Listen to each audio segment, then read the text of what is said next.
வணக்கம் தோழர்களே. அமெரிக்காவினுடைய அதிபராக இருக்கக்கூடிய ட்ரம்ப்பும் அவருடைய உயிர் தோழராக இருக்கக்கூடிய எலான் மஸ்கும் கடந்த ஒரு மாசமாவே அட்டிதடியில் நிற்கிறாங்க. மாத்தி மாத்தி அறிக்கை விடுறது, ட்வீட்டை போடுறது, இதுன்னு வச்சு செய்யறாங்க ஒருத்தர். அதுவும் எலான் மஸ்க் கிட்ட சிக்கி சீரழிகிறாரு ட்ரம்ப்.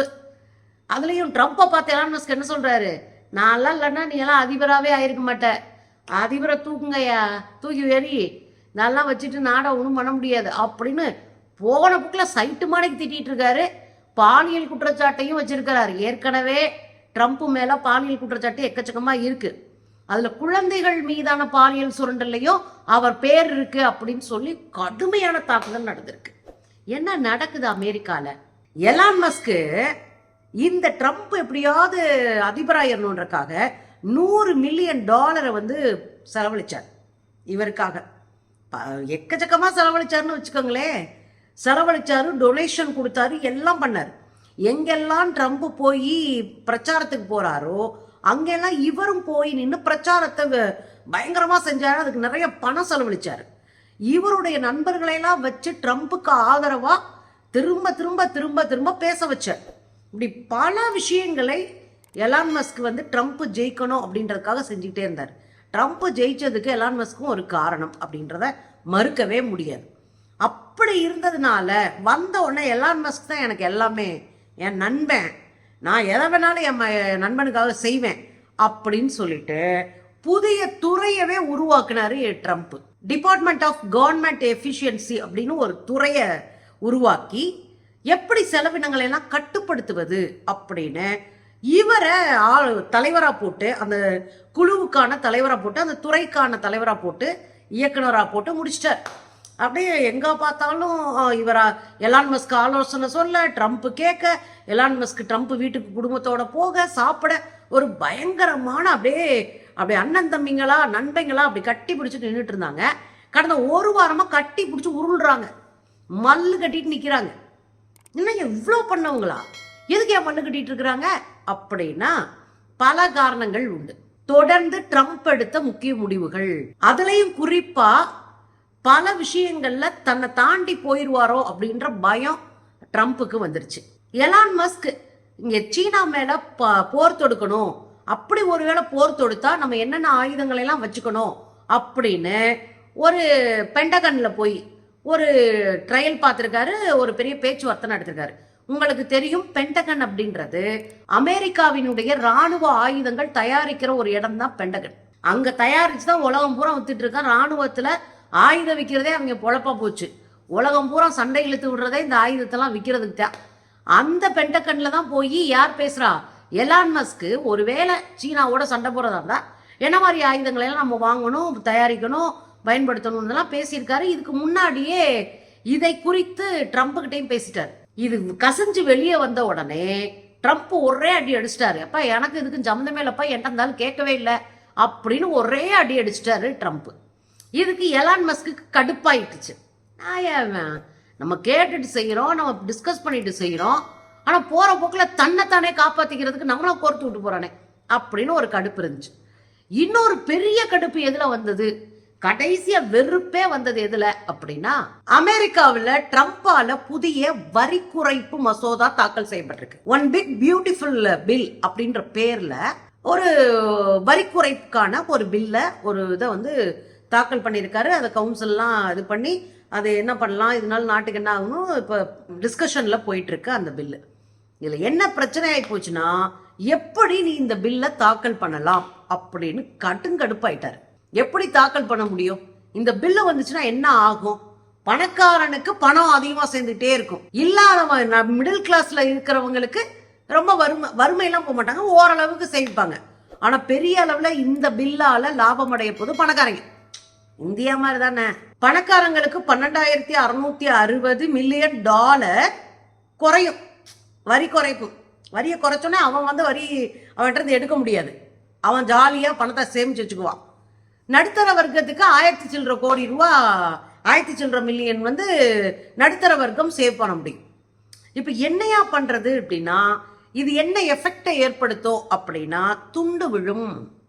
இந்த நலத்திட்டங்கள், சமூக பணிகள் அப்படின்னு அரசு செய்யணும்ல, இன்ஃப்ராஸ்ட்ரக்சர்ஸ்லாம் மேம்படுத்துவது இதெல்லாம் ஒடுக்கும். இந்த நலத்திட்டங்கள் நலப்பணிகளை எல்லாம் ஒன்றும் இல்லாமல் ஆக்கும். மானியம் கொடுக்கறதெல்லாம் ஒன்றும் இல்லாமல் ஆக்கும் இந்த சட்டம் வந்தா. அதனால ஒரு பெரிய தொழிலதிபராக இருக்கக்கூடிய இவர் என்னை கேட்காம எப்படி இந்த பில்லை பாஸ் பண்ணன்னு ஒன்று. ஏன்னா இவர் தானே வரி குறைப்பு, வரியை எப்படி மெயின்டைன் பண்ணுறது, எப்படி பாதுகாப்பாக சட்டம் போடுறது, இதுக்கான ஒரு துறை அமைச்சு இவர் கையில் கொடுத்துருக்காருல்ல. என்ன கேட்காம நீ மட்டும் எப்படி ஏறிப்பாயிர அப்படின்னு எலான் மஸ்க்கு கடுப்பு.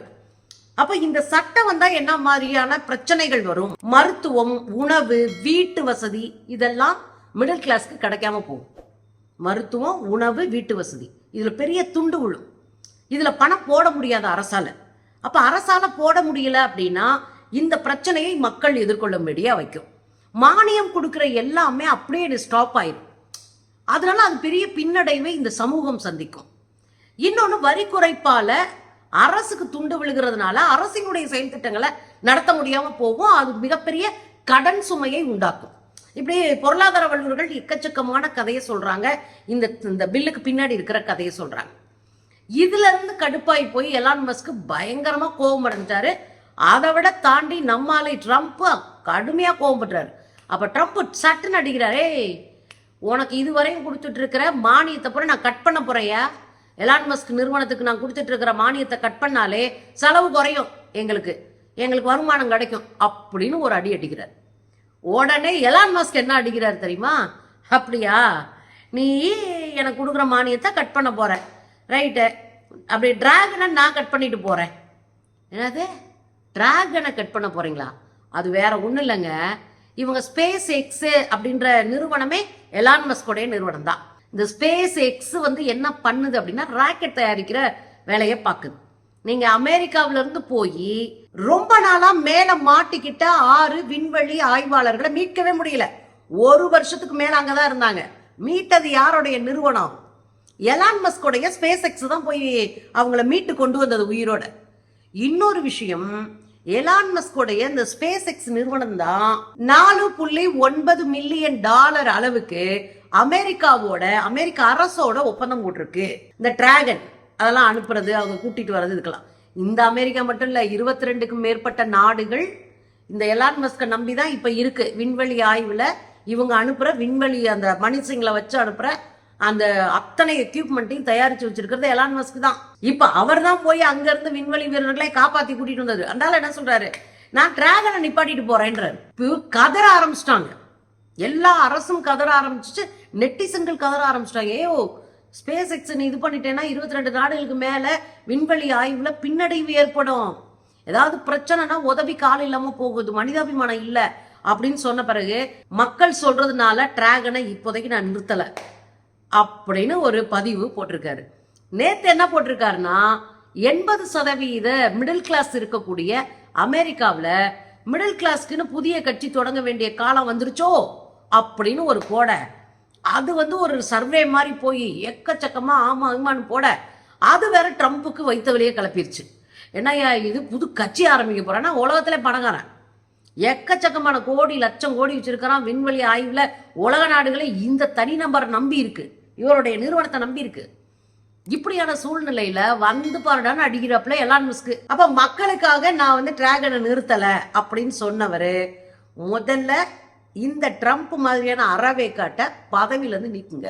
என்னவா, ட்ரம்ப் பதவியை விட்டு நீக்குங்க, ட்ரம்ப் நன்றி கெட்டவரு அப்படின்னு இருக்காரு. ட்ரம்ப்ப பதவியை விட்டு நீக்கு, ட்ரம்ப் நன்றி கெட்டவையா, நான் அவ்வளவு உழைச்சிருக்கேன் அந்த ஆள் வரணும்னு, ஆனா அந்த ஆள் நன்றி கெட்டவன். துணை அதிபரா இருக்கக்கூடிய ஜேடி வான்ஸா அதிபராக்குவோம், அவர் மக்களை பார்த்துக்கிட்டோம், நம்ம சப்போர்ட் பண்ணுவோம். இந்த ஆள் ஒரு அறவேக்காடு, இந்த ஆள் இருக்கக்கூடாது. ரெண்டாவது, இந்த ஆள் பாலியல் குற்றவாளி. ஏற்கனவே ஒரு நடிகையோட அவரோட அரசாங்க படத்தை எடுத்து நடிகை கொடுத்த வழக்குல இவர் குற்றஞ்சாட்டப்பட்டு இப்போ அதிபரானதுனால கொஞ்சம் அடக்கி வச்சு அந்த வழக்கெல்லாம் அப்படியே கிடக்குன்னு வச்சுக்கோங்களேன்.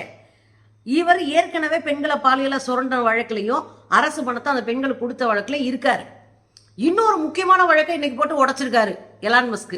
எப்ஸ்டீன் அப்படின்னு ஒரு ஆளு பிடிபட்டார் 2 வருஷம் முன்னாடி நினைக்கிறேன். ஐ திங்க் அவர் ஒரு தீவுல உல்லாசபுரியோ அமைச்சிருக்காரு. அந்த உல்லாசபுரியில குழந்தைங்களை பாலியல் பண்டமா மாத்திருக்காரு. அப்ப குழந்தைங்களை அழைச்சிட்டு போய் பாலியல் தொழில ஈடுபடுத்தியிருக்காரு. அந்த ஆள் பிடிபட்ட போது அந்த ஆளுடைய டைரியில எலான் மஸ்க் பேரும் இருந்தது அப்படின்னு அப்பயே பேசினாங்க. அதை இப்ப நினைவுபடுத்தி குழந்தைகளை பாலியல் சுரண்டல் செய்த அந்த வழக்குல எலான் மஸ்கோடைய பேரும் டைரியில இருந்துச்சு அப்படின்னு இன்னைக்கு போட்டு உடைக்கிறார். ஆக என்ன நடந்துட்டு இருக்கு அப்படின்னா, யாருக்காக தெரு தெருவா நடந்து பிரச்சாரம் செய்து மக்களை திரட்டி புது புது யுக்திகளை எல்லாம் பயன்படுத்தி இந்த அரைவேக்காடு ட்ரம்ப்பை கொண்டு வந்து மேல உட்கார வச்சாரோ, இன்னைக்கு அதே ட்ரம்ப்பை எதிர்த்து அந்த ஆள் வேண்டாம் அப்படின்னு உறுதியா நிக்கிறாப்புல எலான் மஸ்க்கு. நான் யாருக்கும் பயப்பட வேண்டிய அவசியமே இல்லடா, டே நான் தான் கெத்து காட்டுற எல்லாம் கையில வச்சுட்டு இருக்கேன், ஏன்னா என்கிட்ட மோதவே கூடாது அப்படின்னு முட்டாங்கில தட்டிருக்காப்புல. கடைசியில் எலான் மஸ்க் கிட்ட மாட்டிக்கிட்டு ட்ரம்ப் என்ன செய்யறதுன்னு தெரியாம முழிச்சுக்கிட்டு இருக்கிறாப்புல. வல்லவனுக்கு வல்லவனும் வையத்தில் இருப்பான்னு சொல்லுவாங்கல்ல. நீ பெரிய ஆளு, நானும் பயங்கர சௌக்கிதார்னு சொன்னவங்கள பொல்லேன்னு போட்டு ஓரமா போடாயே அப்படின்னு சொல்றது எலான் மஸ்க் வந்துட்டாப்புல. இப்ப என்ன இதுல பிரச்சனை அப்படின்னா, ஓவரா பேசி சிக்கி சீரழிகிறாரு ட்ரம்ப். எலான் மஸ்க் வச்சு செய்யறாரு. இன்னும் சொல்ல போனா ட்ரம்ப்போடைய புடி எலான் மஸ்க் கையில இருக்கு. ஆக வசமா சிக்கியிருக்காரு ட்ரம்ப் எலான் மஸ்க்.